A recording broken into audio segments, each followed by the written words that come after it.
Question number 4, Willie Rennie. Last night I spoke to Linda McKenna from Tayport.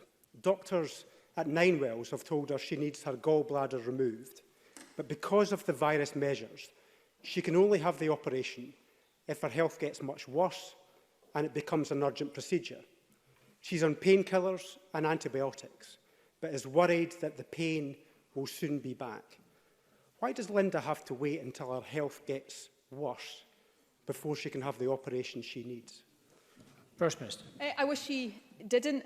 None of the steps we've had to take to deal with the immediate impacts of this virus are steps that I wanted to have to take. So to be clear, and my sympathies are with Linda, because I understand how difficult this will be for her and many others who are in a similar situation.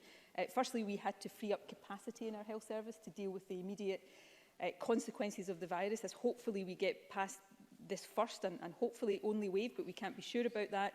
That pressure starts to reduce. And the second reason was we had to make judgments about the risk to patients and whether that risk would have been greater, taking them into hospital, bringing them into contact with people, perhaps exposing them to the virus, rather than allowing them to stay at home with others. So these are the immediate reasons which all governments across the UK were forced to confront and take very similar steps on. We are now, as we start to come out of this acute phase of the crisis, we are intensively planning for how we, in an orderly way and in a safe way, resume those NHS procedures, and that will be work that accelerates over the next few weeks. But those were the reasons why certain things had to be postponed.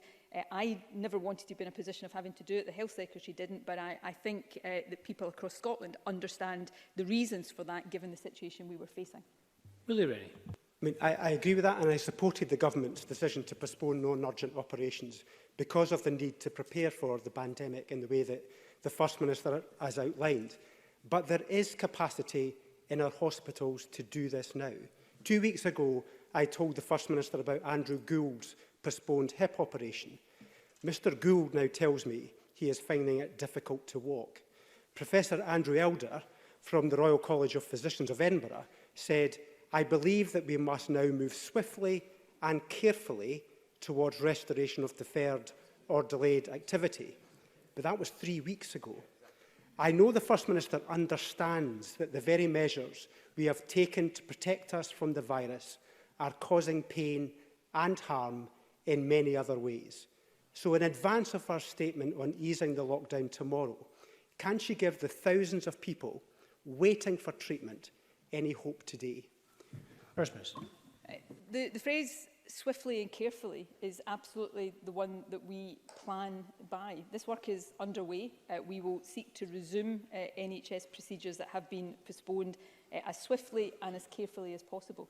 The immediate pressures in the form of hospital and ICU admissions, from the statistics I give every day, has been reducing.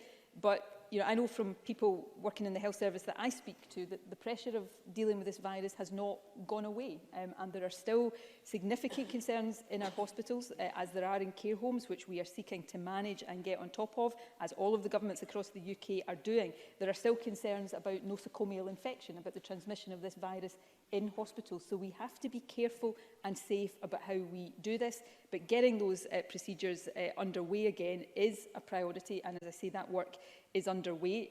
That is part of the route map. We will set out in broad terms the phasing of what we're trying to do, but at every phase of what we're trying to do over the next weeks to get back to normality, bringing the health service back into normal operation is absolutely at the heart of that. Of course, as I alluded to a moment ago, there will be things about how the health service used to operate that we might not want to just go back to, because there has been a greater focus on technology, a greater focus on remote consultations. In some cases, we may want to continue operating like that because it's things we've been trying to do for a long time.